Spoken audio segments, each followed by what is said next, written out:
Bridget, Confidence Coach Woman, here to help you get your ish together. As always, you can find me over on UnleashYourFierce.com.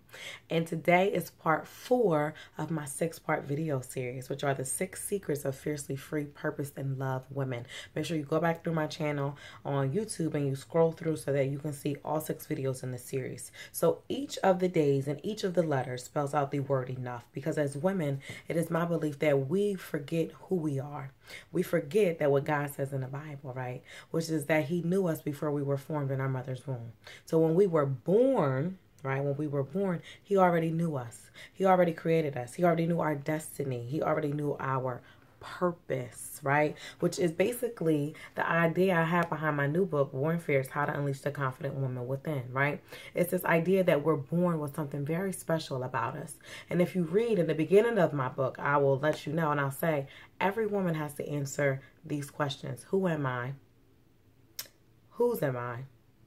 Why am I here? Right? Who am I?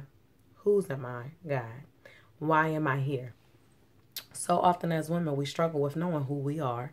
We oftentimes know who God is, but sometimes we struggle with trusting him and really believing and really surrendering. But knowing who we are, that's self-awareness, right? That's self-awareness. That's that piece right there, right?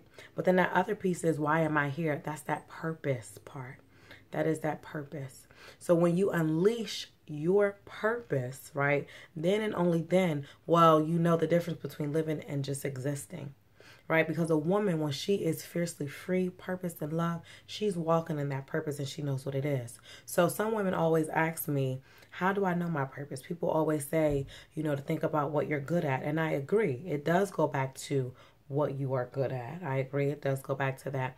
But I also want you to start thinking about in terms of your purpose, especially if you're at this stage in the phase in which you're trying to discover what it is. Think about some of the unique experiences that you've had, both negative and positive. We all are given experiences, especially negative ones. And some of them are traumatic. Some of them are awful.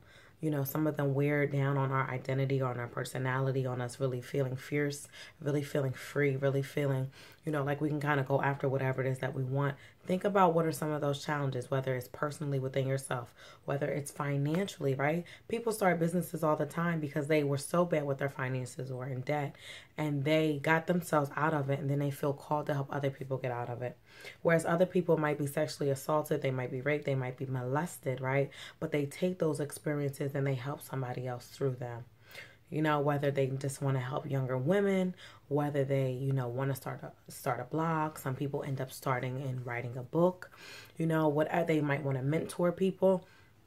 Use those experiences, right? And no, I'm not saying everybody doesn't need to. Purpose is not having a business and doing their own thing, right? That's absolutely not what I'm saying, because having a business is not for everybody. Cannot handle having a business, let me tell you. Okay? But think about those unique experiences, both positive and negative, and keep in mind something that I want you to think about is that God has a sacred role for all of us, right? There's 3 different things I want you to know. Why I got all these fingers up?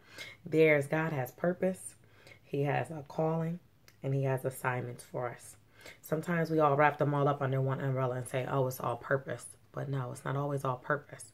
So we all have purpose, right? And that main purpose is from video number 3, which is to operate from a place of love. But then number 2, we all have a calling.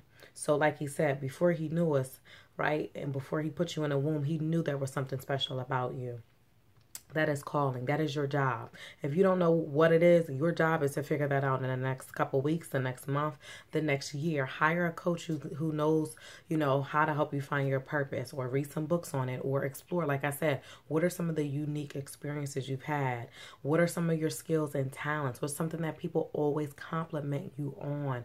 Start jotting down a list. Think about what of those things are you the most passionate about, the thing that you would do for free, right? Even if nobody pays you for it. Think about what is it that you can do as a side hustle, what could become a potential business. Start thinking about those things so that you can unleash your purpose and remember that you were born fierce. Once you know this, you can't